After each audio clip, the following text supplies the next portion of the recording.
The rain hammered down like a judgment from above, turning the cemetery grass into slick mud under my heels. I stood there, Emily Hayes, 35 and suddenly a widow, watching as they lowered my husband Michael's casket into the earth. The mourners huddled under black umbrellas, murmuring about tragic slips on wet roads and fate's cruel hand. But in my pocket, a small flash drive pulsed like a second heartbeat, slipped to me by his estranged brother during the service. No words exchanged. Just a quick press into my palm and a glance that screamed warning. What waited on that drive would shatter my numbness into shards of rage, unveiling a web of theft, lies, and cold-blooded killing worth $12 million. Michael's death wasn't an accident, it was execution. And the killers wore familiar faces. The funeral parlor earlier that morning had reeked of wilting roses and polished wood, a scent that now clung to me like guilt.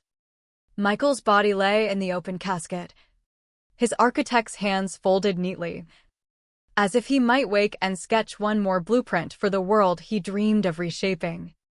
We'd built our life in a sleek modern home he designed himself on the outskirts of New York City, a place meant for kids we never got around to having, for lazy Sundays and shared ambitions.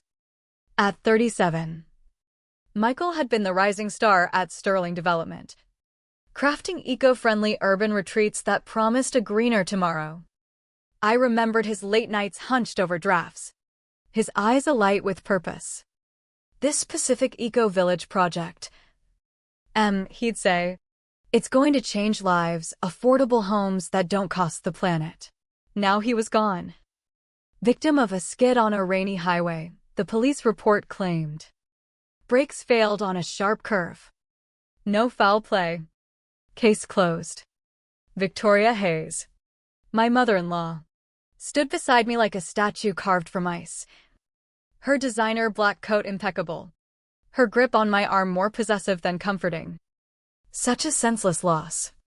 Dear, she whispered, her voice steady, eyes scanning the crowd like a CEO at a shareholder meeting. Victoria chaired the board at Sterling, where she'd clawed her way up after her husband's death years ago, turning grief into empire building. Her shares made her untouchable, or so she thought. I nodded, words stuck in my throat. As friends and colleagues filed by, Robert Klein, Michael's college buddy and the company's CFO, clapped a hand on my shoulder, his smile too polished. Anything you need, Emily. We're family here. His aftershave overwhelmed the air, mixing with the floral decay. I forced a thank you, but my mind was elsewhere on Daniel, Michael's younger brother, the family outcast who'd vanished after a blowout with Victoria over some buried scandal. Daniel approached last, his rumpled suit hanging loose on his frame, eyes shadowed by years of wandering jobs and silent resentments.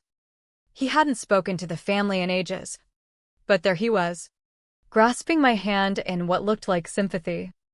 Instead, cold metal met my skin, the drive. His breath barely audible. Watch alone. Promise. Then he faded into the rain, leaving me clutching secrets amid the condolences.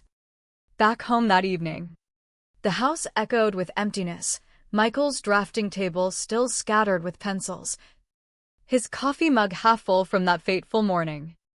I unwrapped the note taped to the drive, believe nothing they say, in red ink. Jagged script. My fingers shook as I plugged it in. A single video file. Time-stamped days before the crash. Michael's face appeared, lit by his office lamp at Sterling. Blueprints pinned behind him like unfinished dreams. But his usual calm was gone, sweat beaded his brow, his gaze flicking to the door. Emily, if you're seeing this, something went wrong. I asked Daniel to get it to you. He's the only one outside their grasp. He paused, rubbing his temples, the stress-etching lines I hadn't noticed in life. I uncovered rot at the core of Sterling. The Pacific Project, it's a fraud. Millions siphoned off. Materials swapped for cheap junk. Lives at stake. I documented it all. But they're onto me. Don't trust anyone. Especially not. A creak off-screen made him freeze. The files are here. Proof. Recordings. If I'm gone, fight with this. I love you. The video cut. I collapsed. Sobs ripping through me. Grief twisting into fury. This wasn't loss, it was theft of our future. For 2 sleepless nights, I barricaded myself in Michael's study, poring over the drive's contents like a detective unraveling her own nightmare. Spreadsheets detailed discrepancies, budgeted $40 million for premium eco-materials. Actual spend 28. Where was the $12 million? Michael's notes scrawled in the margins. Shell companies. Falsified invoices. Board approvals. The Pacific Eco Village was his passion, a coastal California development for working families. Solar-powered havens amid rising seas. He'd poured his soul into it, only to find the foundation crumbling under greed. An audio file played, Michael's voice. Tense. Speaking to someone named Sophia. Check these again. It's not errors, it's deliberate. A woman's reply, Michael. This point's high up. Robert's signatures everywhere. Even Victoria's. They dissected the scam. High-end lumber swapped for untreated wood prone to rot. Wiring that could spark fires. Families will live here, Michael whispered. Kids. I can't let it slide. More recordings built the horror. In one, Michael confronted Robert over bogus receipts. We paid for certified steel. But this is scrap grade. Someone's lining pockets. Robert's tone slick. Projects have hiccups. Mike. Don't rock the boat. Then sharper, accusations like that? They sink careers. Photos followed, snapped covertly, forged docs. Altered bids. And there, on a key transfer form, Victoria's looping signature, authorizing the swaps. My mother-in-law, who'd baked us pies and hosted holidays, had greenlit danger for profit. The final audio. Night before the crash, heading to Lang tomorrow, the lawyer. Clean. No ties to Sterling. I'm scared. But this can't stand. Substandard builds collapse. People die. A door banged. Someone's coming. Love you. Don't let them bury this. Silence. I sat in the dark. Betrayal coiling like poison. Michael's accident was murder. Silenced for threatening their empire. Victoria. Robert, family and friend, had blood on their hands. Trust shattered.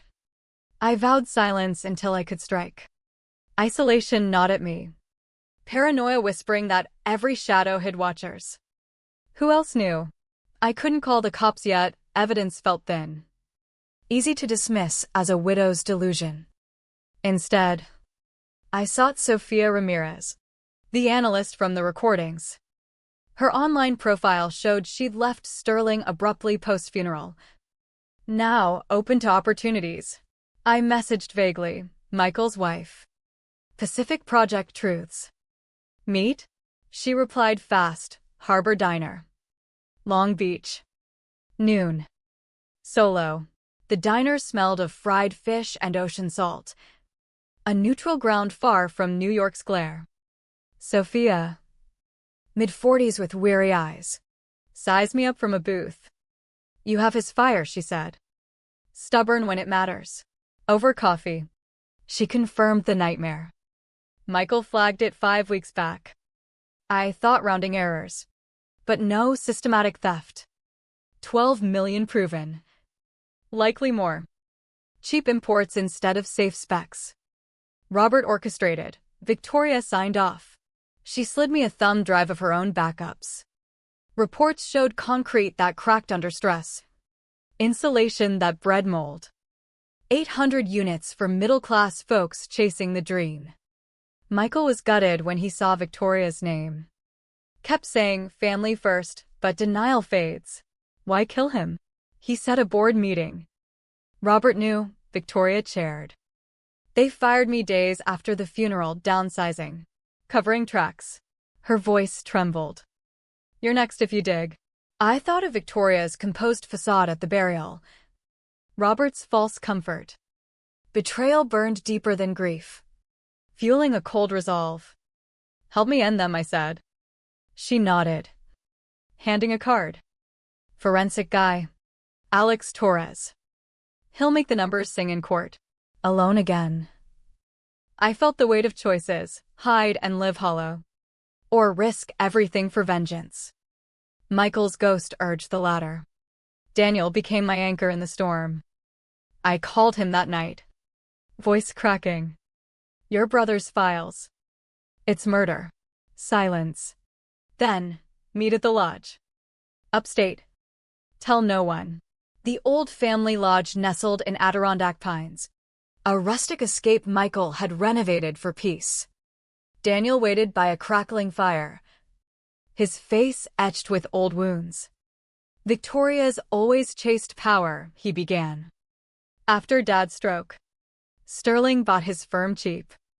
She flipped it into stocks, insider tips padding her rise. I called her out, got disowned. Michael was her golden boy, blinded by love. He produced faded docs, shady deals predating Michael's era. She'd eliminate rivals quietly. But her son? Greed warps everything. A call interrupted Edward Lang, the lawyer. On speaker, Michael scheduled a drop-off. Evidence. Plus a trust shift to you if suspicious death. Shares 25% of Sterling. Enough to force audits. Threats had scared him silent. But he'd notarized notes. Power surged through me. Michael's foresight handed me a weapon. The noose tightened. Home felt violated, doors unlocked. Files askew. A note in the safe. Some truths stay buried. They hunted the drive. But Michael hid backups cleverly, taped under his desk. Videos emerged, hidden cams in Sterling's boardroom. Robert and Victoria with thugs. Handle the whistleblower, Robert sneered. Victoria. Hesitant, my boy. But the exposure ruins us. Agreement sealed Michael's fate. Daniel and I stared. Betrayal carving fresh scars. Our mother, he choked. We copied everything. Lawyered up with Elena Vasquez, a bulldog litigator untied to Sterling. This is dynamite, she said. Fraud's solid, murders provable. But they'll countersue. Drain you. Sure enough. Papers arrived, defamation suit. Asset freeze. Claiming I manipulated Michael. Classic crush tactic. But it backfired, open discovery. We demanded records. Deposing insiders. Paranoia peaked when we tracked the mechanic. Vince Harlan. From the videos. A barfly in Queens. Ex-Sterling security. We cornered him at his haunt. Footage nails you, tampering breaks, I said. Showing stills. Sweat beaded his brow. They paid $40K. Loosen lines for wet roads. We forced his confession to feds. Trading leniency for testimony. The dam broke. Warrants flew. Arrests at dawn. Victoria in her penthouse. Robert mid-meeting cuffed. Empires crumbling. Trials unfolded in federal court. Media frenzy amplifying every revelation. Sophia testified on the fraud's human cost. Torres dissected the millions. Videos played, Victoria's cold nod to murder. Harlan detailed the sabotage. Daniel exposed family rot. I took the stand last, playing Michael's final plea. Jurors wept. Defenses collapsed. Robert turned on Victoria mid-testimony, her call. Guilty verdicts echoed like thunder. Life for Victoria and Robert, decades for accomplices. Civil wins followed, shares mine. Project rebuilt true to Michael's vision. But victory's price lingered, sleepless nights haunted by what-ifs. Trust forever fractured.